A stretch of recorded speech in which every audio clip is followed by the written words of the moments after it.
Hello, Dayanandam speaking. ఎవరు? ఓహో, జగపతిరావు గారా?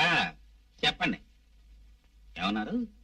గెస్ట్ హౌస్ లో కలుసుకుని పెళ్లి విషయం అక్కడే సెటిల్ చేసుకుందామంటారా? చాలా సంతోషం బావగారు. ఓకే బావగారు, ఏర్పాట్లు నేను చేస్తాగా ఘనంగా. ఏమిటి ప్రేమ ఆలోచిస్తున్నావు? ఏమండి, మా నాన్నగారితో నిన్ను పెళ్లి చేసుకోబోతున్నప్పుడు చెప్పాను.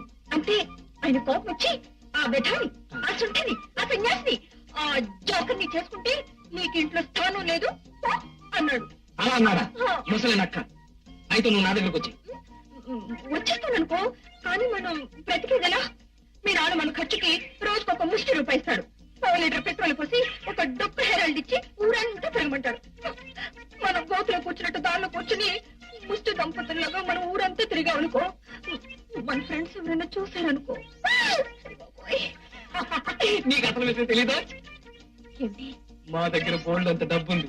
ఈ విషయం ఎవరికీ తెలియదు. అంత డబ్బు ఎక్కడుంటుంది? నువ్వు చెప్పేవన్నీ అబద్ధాలే. పిచ్చి పిల్ల, మా నాన్న ఎంత డబ్బు, ఎంత బంగారం, ఎంత పెద్ద కారు, అబ్బో ఇంకా చాలా మన కోసం దాచి. సరే, అవన్నీ ఎక్కడ దాచావు? Guest house. అమ్మాయి గారా పిచ్చి వెధవని వల్లో వేసుకున్నారు. అయితే ఈ విషయం గురుడికి చెప్పేద్దాం. పద.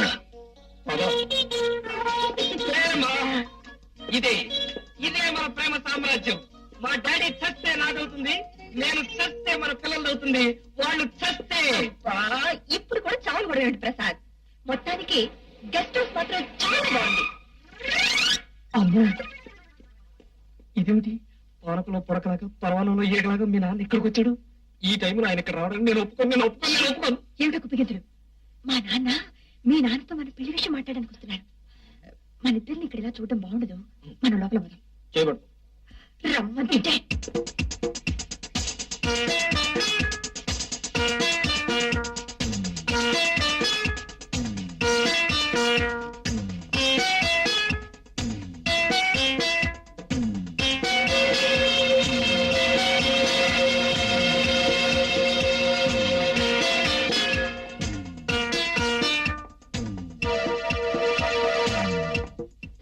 అరే, ఇదేమిటి జగపతిరావు, పల్లెం చేసి పెందరాలే కోర్టుకొచ్చినట్టు నాకన్నా ముందే వచ్చావే.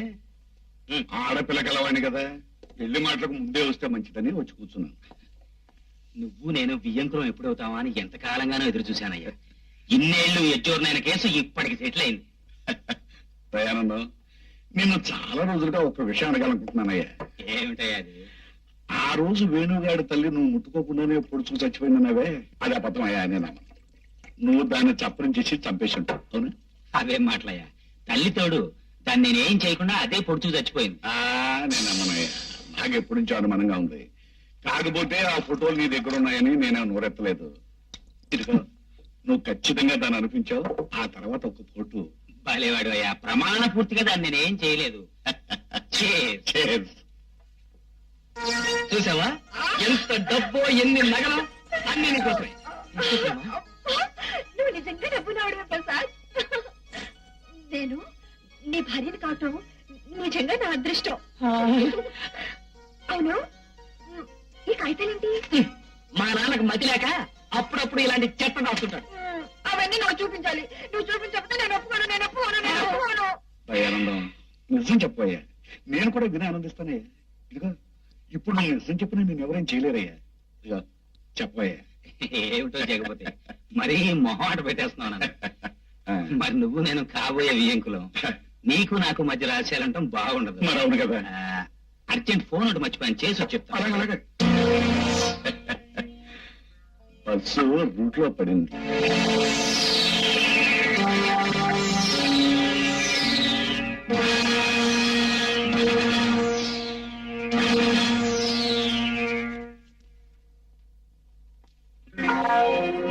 ఆలస్యం చేసినట్టున్నాను, సారీ బాబా.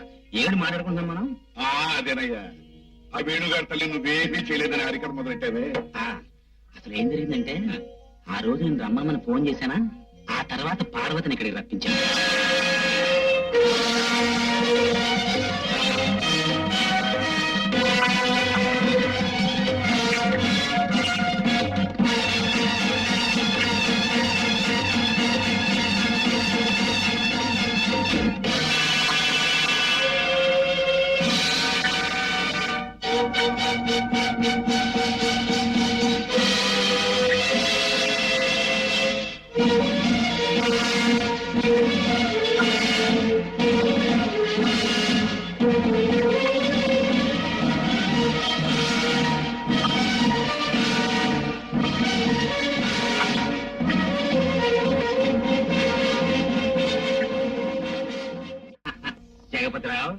పునాది పాడు అమ్మేసి ప్యారిస్ కొనే కెపాసిటీ నీకెక్కడుందయ్యా?